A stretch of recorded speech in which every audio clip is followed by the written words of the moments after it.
시청자 여러분, 안녕하세요. 요즘 과학의 요즘 것 MC 규입니다. 여러분 혹시 최초의 복제양 돌리를 아시나요? 아니면 복제인간이 나오는 만화나 영화를 보신 적이 있으신 분들도 많으실 것 같은데요. 미래에 이런 완전 복제를 뛰어넘어 부분 복제도 가능할 것 같습니다. 이것들을 가능하게 해주는 기술, 오늘 저와 한번 같이 알아보시죠. 오늘의 주제에 관해 설명해 줄 전문가분으로 예전 요즘과학 채널에도 나와주셨더라고요. 그때 국립과천과학관의 시문화라고 소개가 되셨었는데 김선자 연구관님 나와주셨습니다. 네, 안녕하세요. 안녕하세요. 소개받은 김선자 연구관입니다.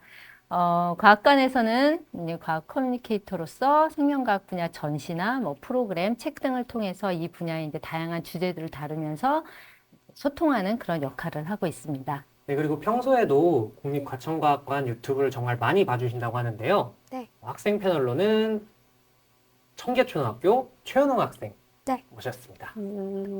안녕하세요. 저는 청계초등학교 4학년 1반 반장 최현웅입니다. 자주 보던 가천과학관 유튜브에 참여할 수 있게 되어 너무 기쁩니다.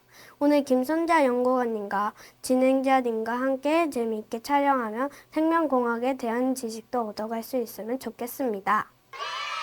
당장도 하고 계시는군요. 네. 현웅 학생 꿈이 배우라고 전해 들었을 때도 대단하다고 생각했었는데 또 한 번 놀라게 됩니다. 그 배우가 되고 싶은 현웅 학생에게 질문이 하나 있는데 혹시 아일랜드라는 제목의 영화를 보신 적이 있을까요? 네, 본 적 있어요. 인간 복제에 관한 내용으로 미래에 진짜 일어날 것 같은 영화더라고요. 네, 맞습니다. 오늘 다뤄볼 주제와 조금은 연관성이 있는 영화인데요. 오늘의 주제는 바로 오가노이드입니다. 조금 생소한 용어인데 정확히 무엇을 의미하는지 연구관님께서 혹시 알려주실 수 있으실까요? 이제 먼저 오가노이드란 이제 한국말로는 장기 유사체라고 하는데 좀 느낌이 안 오죠. 그래서 영어 뜻을 알면 조금 더 이해가 빠를 것 같아요. 그리고 하나 힌트를 주자면 휴머노이드 로봇 아시죠? 많이 들어보셨죠? 예. 인간의 형태를 한 것으로 인간형 로봇을 이렇게 휴머노이드라고 부르죠. 뒤에 노이드 뭔가 비슷한데요. 그럼 오가노이드의 오간은 장기를 뜻하고 뒤에 붙은 오이드는 뭐뭐의 형태를 한 것. 이렇게 합치면 장기의 형태를 한 것이 되겠죠. 그래서 즉 실제 장기의 어떤 구조나 기능을 비슷하게 유사하게 모사한 것이라는 뜻으로 이런 장기 구조체를 만들 수 있게 되었습니다. 뜻만으로는 상상이 되질 않는데요. 장기를 똑같이 만든다고요?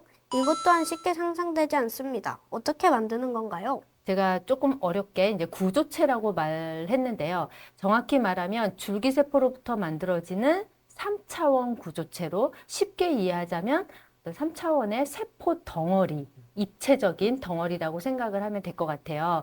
그래서 만드는 방법은 인체 조직 일부를 뜯어내서 이제 잘게 조각을 낸 다음에 이제 하나하나의 이제 세포로 분리를 하고 이 일반 세포에 역분화 인자라고 하는 어떤 유전자가 있어요. 그 인자를 넣어주면 배아줄기나 어떤 이제 성체줄기 세포가 만들어집니다. 그래서 여기에 특정하게 이제 성장할 수 있는 그런 또 인자랑 또 신호물질 같은 것들을 이용을 해서 만들고 싶은 장기로 분할을 유도를 하는 겁니다.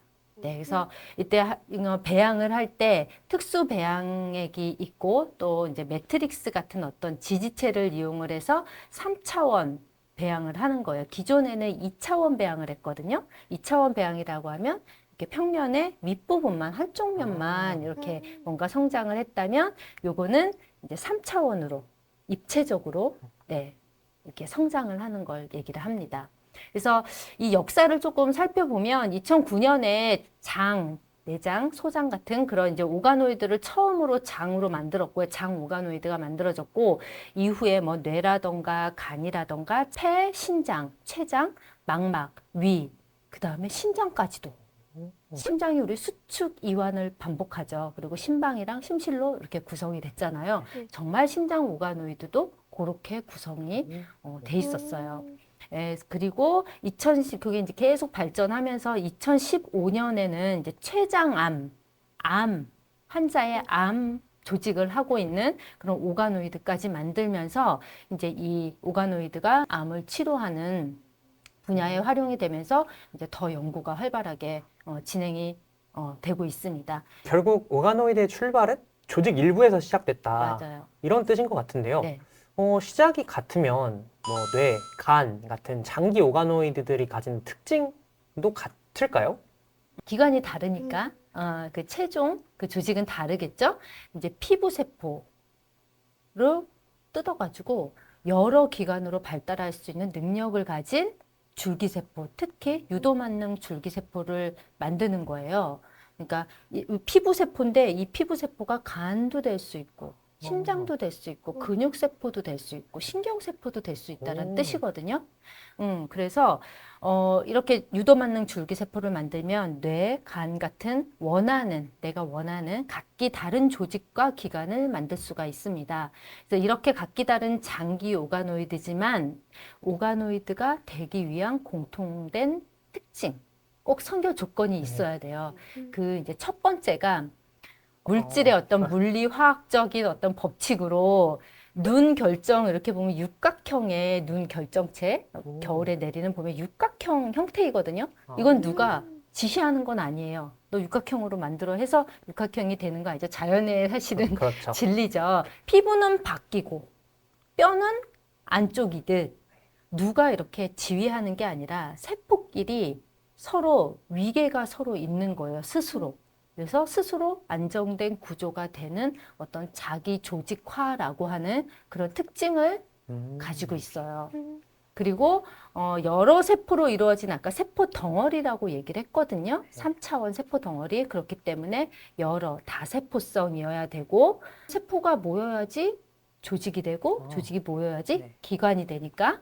그래서 마지막은 가장 또 중요한 게 기능성입니다. 이게 장기로서 간으로서의 기능을 해야 되고 췌장으로서의 기능을 해야 되는 거잖아요. 그래서 그 기능성이 이제 가장 중요한 거고요.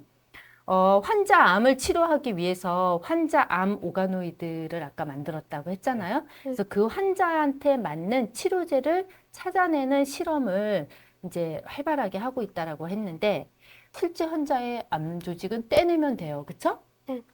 그다음에 우리가 만든 그 환자의 암 오가노이드가 같아야지 내가 만든 암 오가노이드를 가지고 치료제를 개발을 할 수가 있는 거예요. 그래서 실제로 그 환자의 암 치료에 당연히 효과가 있겠죠. 그 환자의 암 조직이랑 똑같은 암 조직을 만들었기 때문에. 그래서 이게 이제 그 기능이 상당히 이제 중요합니다. 그래서 이런 세 가지 특징을 모두 만족해야 오가노이드로서의 의미가 있는 거고, 또 오가노이드로서 어떤 특징은 같지만 장기 오가노이드마다의 어떤 기능, 역할, 특징은 다른 게 이제 당연하겠죠. 네. 근데 그 시작은 이제 줄기세포를 만들고 각각의 다른 오가노이드 조직을 만들기 때문에 그 시작은 같은 세포로 만들 수 있다라는 거예요. 아, 그게 가능하군요. 미니 무균 돼지장기를 만들어 장기를 이식한다는 말을 들어봤는데, 그럼 이렇게 만들어진 장기도 이식도 가능한 건가요? 맞아요. 장기 이식은 사실은 오가노이드의 주요 목적 중에 궁극적인 목적 중에 하나이기도 합니다. 그래서 오가노이드를 우리가 주로 만들어서 어디에 쓰냐 하는 이제 여러 분야가 있는데 가장 우선 첫 번째는 질병 원인을 알아내야지 치료제를 또 개발하잖아요. 그래서 질병 어떤 모델을 만드는 거, 예를 들면 이런 거예요. 이제 질병 모델도 되지만 이제 감염병 모델도 되는 거예요. 말이 조금 어려운데 좀 쉽게 설명하면 코비드19를 우리가 겪었단 말이에요. 그러려면 이 코로나 바이러스랑 인체 조직이 어떻게 반응하는지를 알아야지 이제 뭐 치료제도 개발을 하는 거고 방어, 예방도 할 수 있는 거거든요. 그래서 그 연구를 하기 위해서 뭐 코로나 바이러스가 호흡기 바이러스였잖아요. 그래서 장이라던가 폐, 간, 편도성 같은 이런 호흡기 관련된 조직이랑 장기를 오가노이드로 만드는 거예요. 그 다음에 바이러스로 실험을 하는 거죠. 그래서 이제 요렇게도 사용이 될 수 있고 또 뭐 화학 물질이라던가 약물, 화장품 같은 그런 독성을 테스트하고 또 환자 맞춤형 치료제 개발을 하는 걸 목적으로 하고 있습니다. 우리 친구가 아까 미니 무균 돼지 얘기했잖아요. 네. 그 하나 장기를 얻기 위해서 사실은 돼지 자체를 복제한 다음에 필요한 장기만을 우리가 쓰는 거거든요. 상당히 비효율적이고 윤리적으로도 좀 문제가 있겠죠. 그래서 복제 동물 하나를 만드는 것은 비효율적이기 때문에 장기 이식 목적을 이루기 위해서 오가노이드를 개발해서 이식하려는 이런 연구가 한창입니다. 그래서 오가노이드로 만들어진 장기 유사체 자체를 이식한 것은 아직은 아니지만 그 기술을 활용을 해서 만든 치료제를 통해서 장을 재생하거나 어떤 위축성, 뭐 흉터 화상을 입으면 이렇게 피부가 이렇게 뭐 위축되거나 이러잖아요. 그런 걸 치료하는데 이런 오가노이드, 뭐 피부 오가노이드를 만들어서 치료제를 만들어서 대체한다던가 이런 사례들은 있습니다. 아, 오가노이드가 그렇게 활용이 되는군요. 근데 제가 이거를 조사하면서도 그렇고 주변에 많이 여쭤봤을 때 네. 오가노이드라는 용어를 알고 있는 사람이 그렇게 많지는 않더라고요. 그러면 이게 당장 상용화가 되지 않았다는 뜻인데 그죠. 네. 이렇게 상용화가 안 됐는데도 주목도가 높은 이유는 뭘까요? 네. 아직 상용화가 되려면 어떤 합법적인 근거도 있어야 되고 법적으로 제도적으로 그게 이루어져야 되는데 아직 그렇진 않습니다. 그래서 인체랑 유사한 약물 반응, 그다음에 뭐 맞춤 치료제 개발 같은 여러 획기적인 분야에서 제가 이제 장점이 있고 활용을 한다라고 얘기를 했는데요. 그 중에서도 약물 반응성 평가를 위해서는 우리가 뭘 해요? 동물 실험을 하죠. 네. 전임상 실험 단계의 어떤 동물 실험을 하는데 이거를 대체하는 측면에서 사실은 가장 주목을 받고 있습니다. 그래서 2020년에 이제 유럽과 미국에서만 이 6,740만 마리 정도 되는 동물들이 이런 전임상 실험에 희생이 되었다고 합니다. 그리고 또 요즘 어때요? 요즘 동물 보호에 대한 인식 또한 이렇게 커지고 있잖아요. 그래서 23년에는 FDA에서는 그 동물 시험 의무 조항을 아예 삭제를 했어요. 그러면서 동물 실험 대체제로서의 어떤 윤리적인 대안으로 오가노이드, 동물 오가노이드를 개발을 하자라고 해서 그게 이제 가속도가 붙으면서 주목을 받고 있는 것 같습니다. 연구관님 설명만 들었을 때는 정말 완벽한 기술이었는데요. 혹시 문제점은 없나요? 네, 아직 한계는 많이 있습니다. 그래서 동물 오가노이드를 만들어서 활용을 한다고 해도 동물이 인간 유전자와 또 유사성이 매우 높다고는 하잖아요. 네. 그렇지만 당연히 같지는 않아요. 동일하지는 않기 때문에 유전자 치료나 어떤 그런 새로운 신약 개발을 위해서는 인간 모델을 만들어내는 게 중요하다는 겁니다. 즉, 동물 모델로는 완벽하게 인간을 치료하는 모델로 대체될 수 없다는 얘기예요. 그래서 실험을 한 예가 있는데, 이제 멜라닌이 관여하는 파킨슨병이 이제 도파민이 많이 나오면서 같이 멜라닌까지 많이 이렇게 생성이 된다고 해요. 그래서 파킨슨병 치료에 이제 멜라닌의 어떤 양을 측정을 해서 이제 분석을 하기도 하는데 이 치료를 위해서 쥐를 모델로 그동안 연구를 많이 해왔단 말이에요. 쥐를 가지고 테스트를 한 거죠. 근데 우리가 인간의 중뇌, 오가노이드를 한번 만들어 봤더니 검정 멜라닌 색소가 있는데 쥐 세포로 만든 오가노이드에는 멜라닌 색소가 생기지 않는다라는 거를 알게 됐어요. 즉 이 말은 쥐랑 인간의 중뇌는 발생학적으로 다르다라는 얘기죠. 그런데 우리는 쥐를 모델로 그동안 파킨슨 연구를 해오기도 해왔던 거죠. 네. 제가 얼마 전에 가디언즈 오브 갤럭시 3편을 보았는데요. 로켓 라쿤에게 동물 실험을 해서 사람처럼 말도 하고 지능이 생긴 주인공에 관한 내용이었습니다. 그 영화를 보면서 동물들을 학대하는 것 같아 마음이 너무 아팠습니다.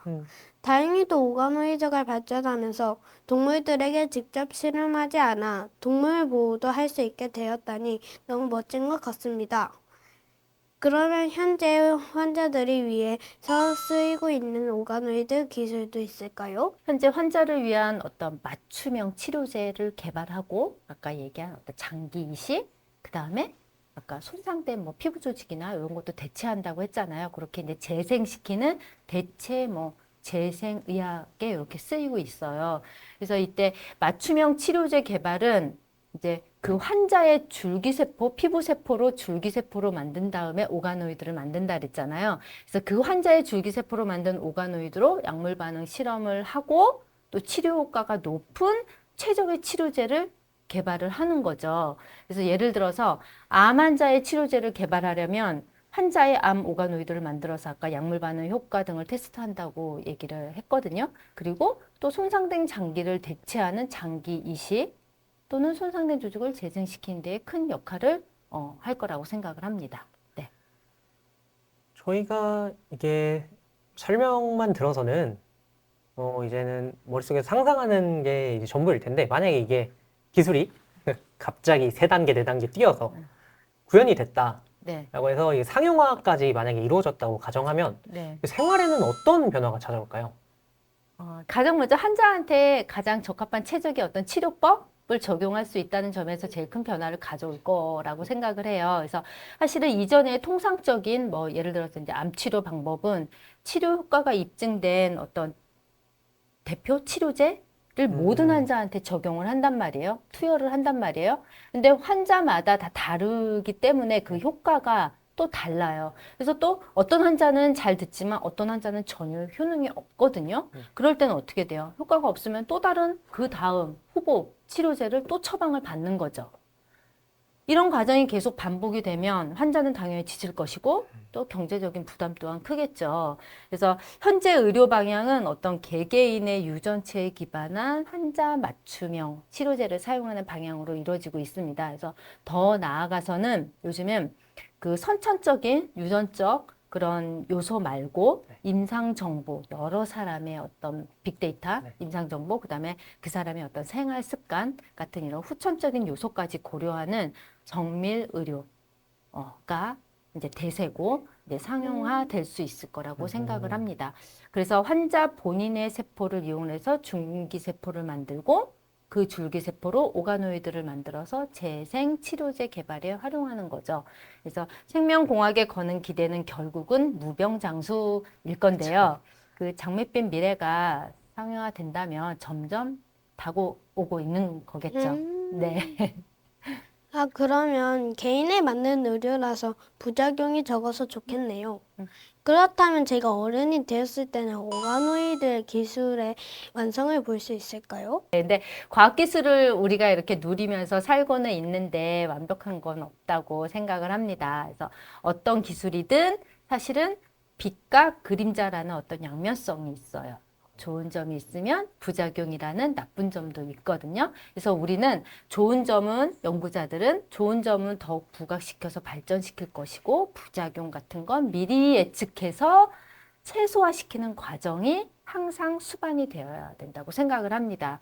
그래서 이런 측면에서 우리 현웅 학생이 어른이 되었을 때는 조금 더 지금보다는 완벽하진 않지만 지금보다는 적용 범위가 더 확대될 거고 또 부작용도 지금보다는 훨씬 적을 것이고 또 그 다음에는 그렇기 때문에 어떤 합법적인 치료제로서 어떤 의료 치료 비용 또한 낮아지겠죠. 네, 현재는 어떤 기술이 개발됐다 그러면 사실은 너무 비싸서 적용을 못하는 경우가 많거든요. 그래서 이 말은 많이 안정화가 될 거라는 거고, 그래서 덧붙여서 오가노이드 기술이 이론적, 기술적으로는 완벽한 것 같지만 인체는 하나의 유전자가 하나의 질병에 관여하는 것이 아니고 그 이상의 유전자들이 많이 관여하고 또 아까 얘기한 후천적인 요인도 관여하기 때문에 너무 복잡하고 아직도 밝혀지지 않은 인체의 비밀이 너무너무 많아요. 그렇기 때문에 이 연구는 계속 되어야 되고 저는 그 역할을 우리 현웅 학생이 해줄 수 있을 거라고